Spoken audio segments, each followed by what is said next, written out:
കങ്കണ റണാവത്തിന്റെ ഏറ്റവും പുതിയ ചിത്രമായ എമർജൻസി ബോക്സ് ഓഫീസിൽ മോശം പ്രകടനമാണ് കാഴ്ചവെച്ചത്.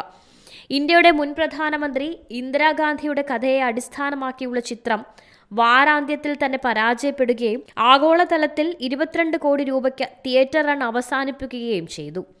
ചിത്രം ആഗോള ബോക്സ് ഓഫീസിൽ കങ്കണ റണാവത്തിന്റെ തുടർച്ചയായ 11ാമത്തെ പരാജയവുമായി മാറി. റിലീസിംഗിന് കാലതാമസം എടുത്തത് ചിത്രത്തിന്റെ പരാജയത്തിന് കാരണമായി കണക്കാക്കുന്നുണ്ട്. തുടക്കത്തിൽ ഇത് 2023 ഒക്ടോബറിൽ റിലീസ് ചെയ്യാനാണ് തീരുമാനിച്ചിരുന്നത്.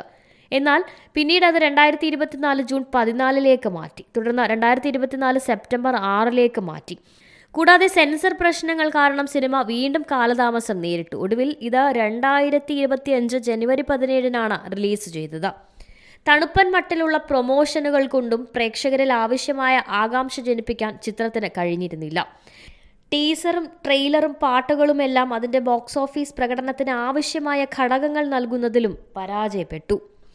Entertainment desk, Zee Malayalam news. പുതിയ വാർത്തകളും വിശേഷങ്ങളും ഇനി വിരൽ തുമ്പിൽ. എല്ലാ ഡിജിറ്റൽ പ്ലാറ്റ്ഫോമുകളിലും ഇപ്പോൾ സീ മലയാളം ന്യൂസ് ലഭ്യം.